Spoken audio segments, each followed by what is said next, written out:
I woke up to my mother shouting. My mom never shouts, so I flew out of bed and down the stairs to see what was wrong. She was standing in front of the TV, and as I entered, she pointed to the screen. I gasped.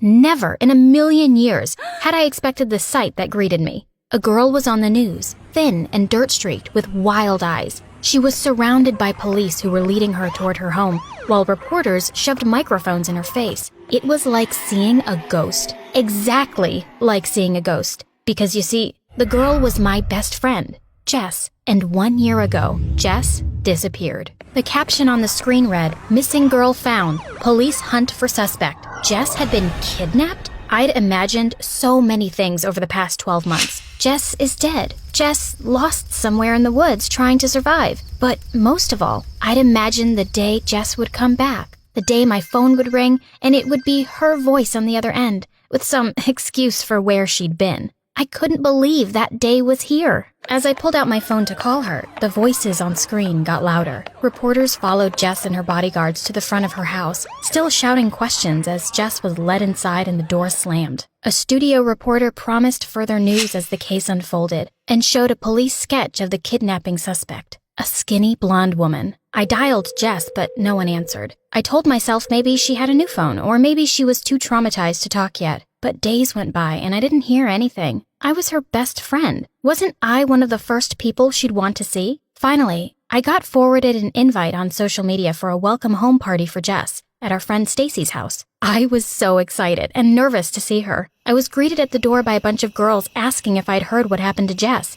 And did I know she'd come to the party with a cop guarding her? All anybody could talk about was Jess and the details of her kidnapping. All I wanted to do was talk to Jess. She was in the kitchen, describing how she'd been walking home when a woman in a van offered her a ride. She'd felt safe since the driver was a woman. But as they drove, the woman suddenly took a turn that led out of town. Jess told her they were going the wrong way, but the woman ignored her. Jess tried to get out of the car, but the child locks were on. The woman took her to an old house in the woods and locked her in the basement.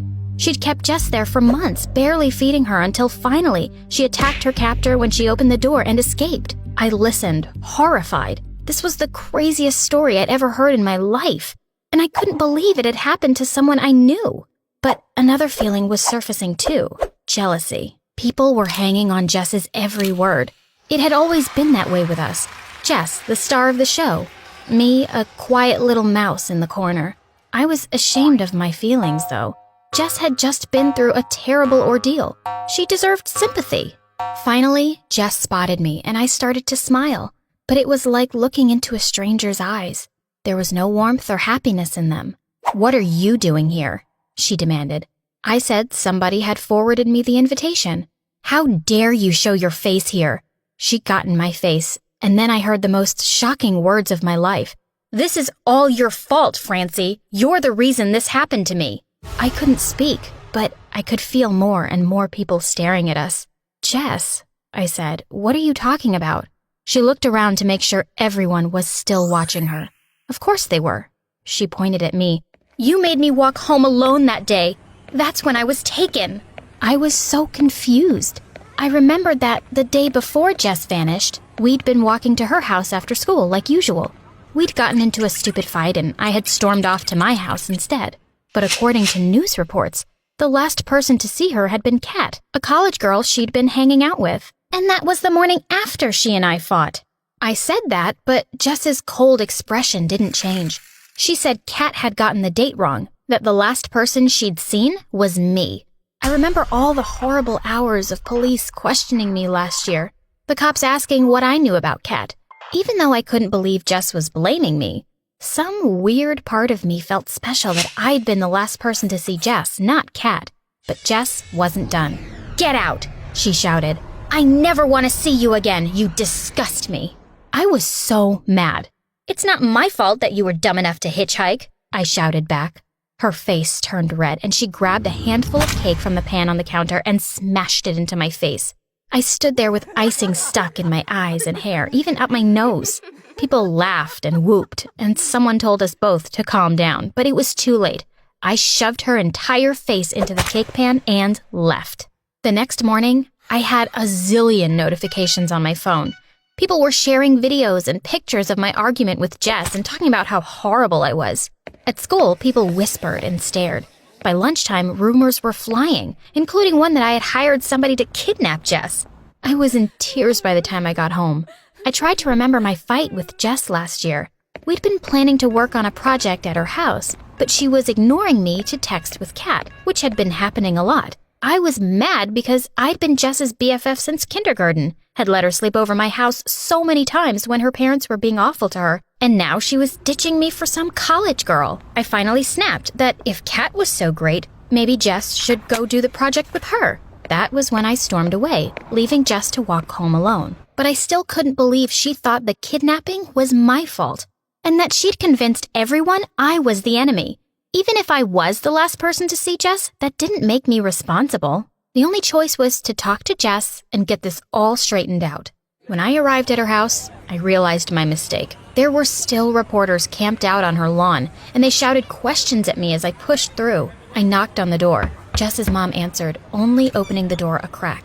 As soon as she saw who I was, she started screaming that she couldn't believe what I'd done to Jess, ordering me to never come here again. Humiliation burned through me for the second time in 2 days. This time, instead of the eyes of my classmates on me, it was the eyes of reporters and their cameras. I ran home as fast as I could. That night, my confrontation with Jess's mom was on the news. My own parents were shocked. "What does she mean, what you did to Jess?" my mom asked. The whole story spilled out. My mom tried to be on my side, but she also said, "How could you let Jess walk home alone? You know girls shouldn't walk alone in this town." In the space of a few days, my life had become a nightmare. My own mother blamed me for Jess's kidnapping. Everyone at school thought I was a monster, and I'd been humiliated on TV. And then it got worse. The next day before school, 2 cops showed up at my house. They needed to question me again, since they now thought I was the last person Jess had spoken to before her abduction. I was so freaked out. What if they decided I was responsible for what happened? Could they arrest me? I went with them and my mom to the station. When they finally let me go hours later, I was exhausted. My mom gave me a long hug and apologized for saying I shouldn't have left Jess to walk alone.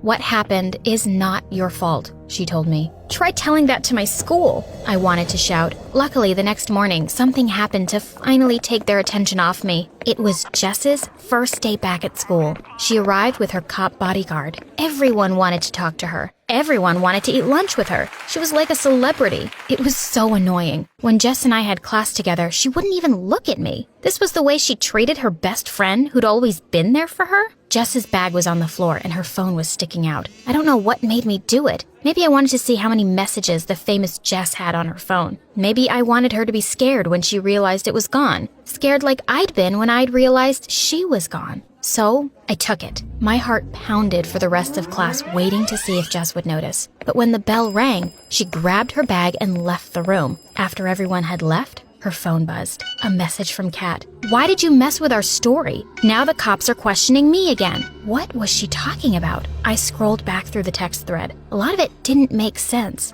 Like messages had been deleted. Just then, Jess came running back in. "Francie," she sounded panicked. "Have you seen my—" She stopped when she saw me with the phone and said if I didn't give it back, she'd call the cops and say I stole it. I was so furious. I yelled, "I'll tell the cops you're lying about being kidnapped." I didn't even know for sure that she was lying, but she looked so scared when I said that. I told her I'd seen the texts from Kat. I expected her to be mad. Instead, she broke down sobbing, and then she told me the whole story. After I'd stormed out on her that day, she'd gone to Kat's house. She told Kat how terrible everything in her life was. She hated her parents, she hated school, and even I didn't like her anymore. She said she wanted to run away. Kat knew about an old abandoned cabin where Jess could stay, and Kat would bring her food every week. Jess could disappear, leave her whole life behind. So Jess agreed, but eventually she got lonely and wanted to come back. "Why did you make up that freaky story about being kidnapped?" She said she was mad that nobody even noticed that she was gone. Her parents had barely tried to look for her. The police had given up after a few months. But the biggest betrayal was that I had stopped looking for her. I was shocked that she thought that. I told her that I'd watched the news every day after she disappeared, hoping she'd come back. I called her phone constantly. Even though we'd fought, I never thought that meant we weren't friends anymore. Don't tell anyone I lied, okay? She said. Oh my God, she really had issues. She tried to ruin my life, and now she wanted me to lie for her? Please, Francie, you're the only real friend I've ever had. I didn't even know whether to believe her. Was she just manipulating me like she'd done to everyone else? I told her she had to tell the truth, or I would. She did, and over the next few days, the story at school changed from what a monster I was to how Jess was so crazy and had made the whole thing up. Jess's family decided to move out of state. She called me right before the move and asked if we could still be friends. I said I forgave her and that I hoped that she would find peace and happiness someday. But we couldn't be friends again, not after what she'd done. I felt terrible after we hung up, but I knew I was doing the right thing. I still think about her often and hope she gets to experience real love, not just the attention she gets from making up stories.